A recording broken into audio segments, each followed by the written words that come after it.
प्यारे विद्यार्थियों, सुभाशीष। हम पढ़ रहे हैं अध्याय मानवीय करुणा की दिव्य चमक। हमने कल के व्याख्यान में अध्याय का परिचय पढ़ा और इसके लेखक श्री सर्वेश्वर दयाल सक्सेना जी के बारे में जाना। आइए आज इस अध्याय को प्रारंभ करते हैं। इस अध्याय में बेल्जियम रेम्स चैपल के रहने वाले फादर बुल्के का परिचय दिया गया है, जो जन्मे तो विदेश में थे, पर भारत को उन्होंने अपनी कर्म भूमि बनाया। कहीं न कहीं भारत से वे प्रारंभ से ही प्रेम करते थे। अतः संन्यास लेते समय, या यूं कहें कि पादरी धर्म में दीक्षित होते समय, उन्होंने यह शर्त रखी कि मैं भारत में जाऊंगा और भारत को ही कर्म भूमि बनाऊंगा। अतः पहले से ही भारत से उनको लगाव था, इसलिए विदेशी होते हुए भी भारत को अपनी कर्म भूमि बनाया। लेखक ने कहा है कि उनके चेहरे पर हमेशा ममता टपकती रहती थी। दया करुणा के भंडार थे वे, सबको अपना मानते थे। इसीलिए इसी भावना पर केंद्रित इस पाठ का नाम मानवीय करुणा की दिव्य चमक कहा गया है। अर्थात फादर बुल्के को ही मानवीय करुणा की दिव्य चमक बताया गया है। फादर को जहरबाद से नहीं मरना चाहिए था, जिसके रगों में दूसरों के लिए मिठास भरे अमृत के अतिरिक्त और कुछ नहीं था। उनके लिए इस जहर का विधान क्यों? यह सवाल किस ईश्वर से पूछें? प्रभु की आस्था ही जिनका अस्तित्व था, वह देह की इस यात्रा की परीक्षा उम्र की आखिरी देरी पर क्यों दे? एक लंबी पादरी के सफेद चोगे से ढकी आकृति सामने है। गोरा रंग, सफेद झाई मारती भूरी दाढ़ी, नीली आंखें, बाहें खोल गले लगाने को आतुर।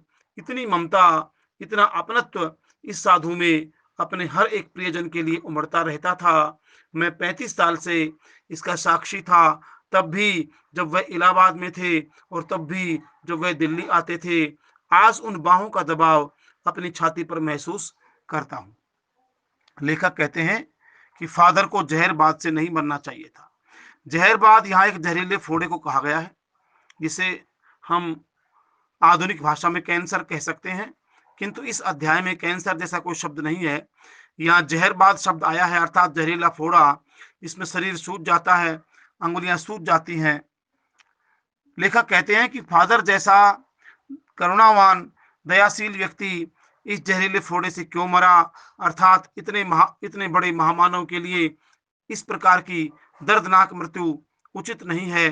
पर यह सवाल, यह प्रश्न किस ईश्वर से पूछें? फादर ईश्वर में आस्था रखते थे, वे ईश्वर को मानते थे, वे सबसे प्रेम करते थे। नर सेवा, नारायण सेवा उनका आदर्श थी, पर उसके बाद भी उनको दर्दनाक मृत्यु प्राप्त हुई। इस बात को लेकर लेखक दुखी हैं। फादर का बाह्य चित्रण करते समय लेखक कह रहे हैं कि उनकी भूरी सफेद दाढ़ी थी, नीले रंग की झाई मारती आंखें, क्योंकि बेल्जियम के लोगों की आंखें नीली होती हैं, और पादरियों के समान सफेद चोगा वो ऊपर से नीचे तक पहने रखते थे। अपने हर प्रियजन के लिए उनके मन में स्नेह उमड़ता रहता था। लेखक कहते हैं कि मैं 35 साल से इसका साक्षी हूं। वे जब भी इलाहाबाद आते थे तब भी, और दिल्ली आते थे तब भी, अर्थात जहां भी वो मिलते थे, अपनी करुणा, अपनी दया प्रस्तुत करते रहते थे। वे हमेशा लेखक को गले लगा करके प्रेम देते थे। कहते हैं उनकी वह करुणा दया मुझे आज भी याद है। आज भी मैं उनकी बाहों का दबाव या उनकी गर्मी अपनी छाती पर महसूस करता हूँ। लेखक कहते हैं कि आज भी मैं उनके वात्सल्य को, उनके प्रेम को याद करता हूँ। फादर को याद करना एक उदास संगीत सुनने जैसा है। उनको देखना करुणा के निर्मल जल में स्नान करने जैसा है था, और उनसे बात करना कर्म के संकल्प से भरना था। मुझे परिमल के वे दिन याद आते हैं जब हम सब एक पारिवारिक रिश्ते में बंधे थे, जिसके बड़े फादर बुल्के थे। हमारे हंसी मजाक में वह निर्लिप्त शामिल रहते, हमारी गोष्ठियों में वह गंभीर बहस करते, हमारी रचनाओं पर बेबाक राय और सुझाव देते, और हमारे घरों के किसी भी उत्सव और संस्कार में वह बड़े भाई और पुरोहित के समान खड़े हो हमें अपने आशीषों से भर देते। मुझे अपना बच्चा और फादर का उसके मुख में पहली बार अन्न डालना याद आता है, और नीली आंखों की चमक में तैरता वात्सल्य भी जैसे किसी ऊंचाई पर देवदारों की छाया में खड़े हो। लेखक का कहना है कि फादर को याद करना उदास संगीत सुनने जैसा है, अर्थात फादर को जो हम याद करते हैं तो मन उदास हो जाता है, अतः उदास संगीत सुनने जैसा बताया। उनको देखना करुणा के निर्मल जनान में जल में स्नान करने जैसा था। जब हम फादर को देखते थे तो उनके मुख पर, चेहरे पर, उनकी मुद्रा में इतनी करुणा थी कि मानो हम करुणा के निर्मल जल में स्नान कर रहे हों, ऐसा लगता था। और उनसे बात करना अपने आप को कर्म के संकल्प से भर देना था। जब हम फादर से बात करते थे तो ऐसा लगता था कि मानो हमारे अंदर कर्म करने का संकल्प पैदा हो रहा है। निराश से निराश व्यक्ति, हारा हुआ व्यक्ति भी जब फादर से मिलता था तो उसके अंदर कर्म करने की, परिश्रम करने की, आगे बढ़ने की भावना पैदा हो जाती थी। अर्थात उनके मुद्रा में जो दया की भावना थी, करुणा की भावना थी, उसके साथ साथ वे संदेश भी देते थे। लेखक कहते हैं, मुझे परिमल के वे दिन याद आते हैं जब हम सब एक परिवार की तरह रहते थे और जिसके बड़े फादर बुल्के थे। यहाँ परिमल एक साहित्यकारों की संस्था को कहा गया है, अर्थात वह संस्था जिसमें कुछ साहित्यकार लोग बैठ करके आपस में साहित्यिक विषयों पर बहस कर लिया करते थे, चर्चा कर लिया करते थे, इसे परिमल कहा गया है।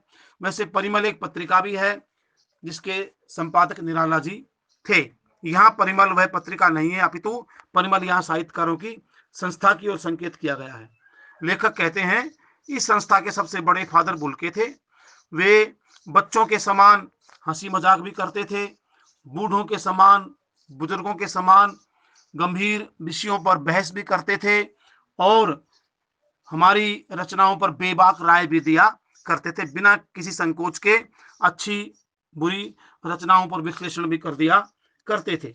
अर्थात वे बच्चों में बच्चे, बूढ़ों में बूढ़े, हर प्रकार से फादर बुल्के सबके साथ मिलजुल करके बड़े प्रेम पूर्वक रहा करते थे।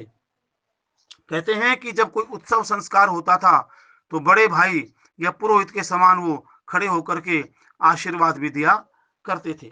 लेखक कहते हैं कि फादर बुल्के केवल साहित्यकारों की संस्था में बहस करने वाले ही नहीं थे, केवल हमारा उनसे संबंध साहित्यिक संबंध ही नहीं था कि केवल परिमल में ही मिल लेते थे, अपितु वे हमारे प्रत्येक संस्कार में, यज्ञ के समय, जन्म दिवस पर या किसी उत्सव के समय हमेशा परिवार के सदस्यों के समान मौजूद रहते थे। वे बड़े भाई या पुरोहित के समान आशीर्वाद भी दिया करते थे। पुरोहित उस ब्राह्मण को कहते हैं जो किसी यजमान के यहाँ हवन यज्ञ करवाता है और फिर आशीर्वाद देता है। वे बड़े भाई के समान भी थे और पुरोहित के समान भी थे। लेखक कहते हैं कि मुझे मेरा बच्चा और उसके मुंह में फादर के द्वारा पहली बार अन्न डालना याद आता है। भारतीय संस्कृति में 16 संस्कार होते हैं, गर्भाधान से लेकर के अंत्येष्टि तक। इसके बीच में एक संस्कार आता है अन्नप्राशन संस्कार। जब बालक पहली बार अन्न खाता है, माँ का दूध पीता रहता है वो, पर जब पहली बार उसको अन्न खिलाते हैं तो मंत्रोच्चार होता है, यज्ञ हवन होता है, वेद पाठ होता है, उत्सव मनाया जाता है। उस समय बच्चे के मुंह में पहली बार अन्न डाला जाता है। इसको अन्नप्राशन संस्कार कहते हैं। लेखक कहते हैं कि जब मेरे बच्चे का अन्नप्राशन संस्कार हुआ तो फादर बुल्के ने ही करवाया, उन्होंने ही मेरे बच्चे के मुंह में अन्न डाला था। उस समय उनकी आंखों से वात्सल्य तैर रहा था, ऐसा लगता था कि मानो किसी ऊंचाई पर खड़े हैं और हम देवदारू वृक्ष की छाया में बैठे हैं। यहाँ लेखक ने फादर को देवदारू की छाया के समान कहा है। फादर एक लंबे कद के व्यक्ति थे, सफेद चोगा पहनते थे, सफेद दाढ़ी। जब किसी व्यक्ति के पास वो खड़े होते थे ऐसा लगता मानो किसी देवदारू के पेड़ के नीचे खड़े हैं, क्योंकि वो विशाल है। किंतु इसका जो वास्तविक अर्थ है वो ये है कि जिस प्रकार से देवदारू की छाया बड़ी सुहावनी होती है, सबको सुख देती है, उसी प्रकार फादर बुल्के के आशीर्वाद भी सबको प्रसन्नता देते थे, सबको खुश करते थे। अर्थात जैसे देवदारू का वृक्ष सभी को छाया देता है, उसी प्रकार फादर बुल्के भी सभी को अपने आशीर्वादों से भर दिया करते थे। अतः फादर बुल्के को देवदारों की छाया के समान बताया गया है। सबसे पहले बताया है कि फादर बुल्के को जहरबाद से नहीं मरना चाहिए था, क्योंकि वो महामानव थे, उनके लिए सरल मृत्यु होनी चाहिए थी। उनका परिचय दिया, नीली आंखें, भूरी दाढ़ी, सफेद चोगा। इसके साथ साथ वे हमेशा सबसे मिलनसार थे, हमेशा बाहें खोलकर गले लगाने को आतुर रहते थे। इसके साथ साथ वे बड़े भाई और पुरोहित के समान सभी को आशीर्वाद भी दिया करते थे, और जैसे देवदार का वृक्ष सबको छाया देता है, ऐसे फादर बुल्के भी सबको आशीर्वाद दिया करते थे। प्यारे विद्यार्थियों, इन दोनों गद्यांशों में फादर बुल्के के संबंध में कुछ समझने का अवसर मिला। इसके बाद फादर बुल्के के बारे में आगामी व्याख्यानों में जानेंगे। हम भारत में उनकी कर्मस्थली कैसी रही, उन्होंने भारत में क्या किया, कैसे वो हिंदी से प्रेम करते थे, कैसे उन्होंने रामकथा उत्पत्ति विकास लिखा, ये सभी चर्चाएं आगे के व्याख्यानों में होंगी। तब तक के लिए शुभाशीष, नमस्कार।